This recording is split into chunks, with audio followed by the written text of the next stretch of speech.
नमस्कार दोस्तों, स्वागत है आपका अपने YouTube चैनल एफएम ज्ञान पे, जहां पर हमारा financial and money related video पे बात करते हैं और कोशिश करते हैं अपनी हर नई वीडियो के साथ कुछ नई एजुकेशनल चीजें आपको सिखा सके।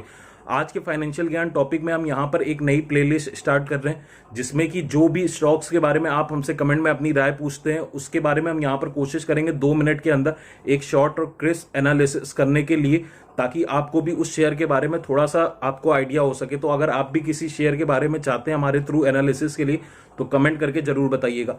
आज के एनालिसिस में हम बात करने वाले कोल इंडिया के बारे में। तो चलिए, कोल इंडिया के बारे में मैं बात करूंगा। आप यहां पर इसका प्राइस देख सकते हैं। आज के टाइम में जो भी प्राइस पे ट्रेड हो रहा है, अगर मार्केट कैप की बात करें या पीई है, जितने भी इसके अगर हम बात करते हैं सिंपल से जो टर्म्स होते हैं वो सारी चीजें आपको पता होगा। बट पिछले कुछ सालों में अगर हम बात करें, 3-4 सालों में रिटर्न अगर कंपनी का निकालते हैं तो बहुत अच्छा खासा रिटर्न नहीं देखने को मिलता है। अगर हम बात करते हैं रिटर्न ऑन इक्विटी कैपिटल, यानी कि जो भी पैसा लोग स्टॉक मार्केट में इन्वेस्ट कर रहे हैं उसमें बहुत ज्यादा फायदा नहीं देखने को मिला। लेकिन अगर वहीं पर हम बात करते हैं कंपनी की बैलेंस शीट की, रेवेन्यू की, तो बहुत ज्यादा स्ट्रांग है। क्योंकि कोल इंडिया की अगर मैं बात करूं तो भारत में सबसे बड़ी कंपनी कह सकते हैं जो कि कोल माइनिंग में काम करती है, और ये सरकारी कंपनी होने की वजह से लोगों का भरोसा भी इसमें बहुत ज्यादा था। बट आखिर क्या रीजन है जिसके वजह से ये बहुत ज्यादा, अगर हम बात करें, रिटर्न ऑन इक्विटी नहीं दे पा रही?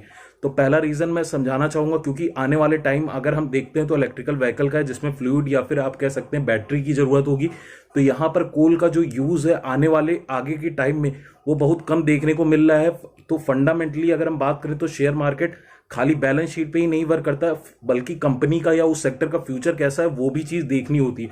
दूसरी चीज मैं यहाँ बात करूं तो रेगुलेशन की है, यानी कि अगर हम बात करें कोई भी सरकारी कंपनी है इस टाइप के अगर सेक्टर में काम कर रही है, तो उसमें हमें देखना होता है कि कितना बिडिंग होती है या क्या सारे टेंडर होते हैं। जैसे अगर मैं बात करूं स्पेक्ट्रम की, जो कि हमारे टेक्नोलॉजी से रिलेटेड 5G स्पेक्ट्रम आने वाला है। अब गवर्नमेंट यहाँ पर एक बिडिंग, अगर यहाँ पर एक टेंडर पास करने के लिए एक जो मिनिमम अमाउंट रखती है, अगर वो ज्यादा रख देती है तो इन शेयर को फायदा होने में थोड़ा सा दिक्कत होती है। तो ये सारी चीजें आप मान सकते हैं जो शेयर की थोड़ी सी कमजोरी बन रही है और आने वाले टाइम के लिए भी दिक्कत कर रही है। बट अगर मैं बात करूं as a point of view, अगर हम बात करें इन्वेस्टर के लिए, तो यहां पर कैसा हो सकता है, क्योंकि कोल इंडिया के मैनेजमेंट को भी ये चीज समझ में आ गई है कि कहीं ना कहीं कोल का बहुत ज्यादा फ्यूचर स्ट्रांग नहीं है। इसलिए इन्होंने क्या करा है कि अब एक सोलर एनर्जी की भी कंपनी बनाई है अपनी खुद की, और एक रिन्यूएबल एनर्जी की कंपनी बनाई है। ये दोनों कोल इंडिया की सब्सिडियरी कंपनी है, जो कि आने वाले टाइम में करोड़ों का इन्वेस्टमेंट होगा जिस दोनों कंपनियों में, और बहुत अच्छे से इस कंपनी को आगे लेके चलने की कोशिश करी जाएगी। 2024 तक माना जा रहा है अच्छे से पूरी तरह से ये सेटअप हो चुकी होगी ये कंपनी, और अच्छा खासा प्रॉफिट जनरेट कर रही होगी।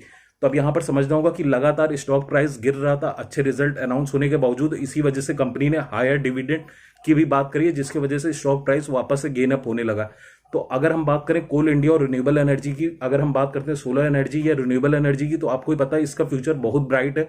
और यही चीज डिपेंड करेगी कि कोल इंडिया का आने वाला फ्यूचर कैसा होता है। अगर ये दोनों कंपनियां अच्छे से चल गई कोल इंडिया की, तो आने वाले टाइम में, जैसे कि आप अडानी के शेयर में भी प्राइस का उछाल देख रहे हैं, तो जहां पर अभी ट्रेड कर रहा है 148 के आसपास या 144 के आसपास, आप सीधे 300 या 400 के करीब भी देख सकते हैं लेवल। लेकिन अगर नहीं चल पाए तो कहीं ना कहीं टारगेट में कमी आते हुए देखने को मिल सकती है। तो ये चीज पूरी तरह से डिपेंड करता है कि इनका फ्यूचर कैसा रहता है और इस चीज में ये सक्सेसफुल होते हैं कि नहीं। अगर सक्सेसफुल होते हैं तो बहुत अच्छा खासा टारगेट देखने को मिलेगा, अगर सक्सेसफुल नहीं होते हैं तो यहाँ पर कंपनी के लिए एक बहुत बड़ा क्वेश्चन मार्क हो जाए।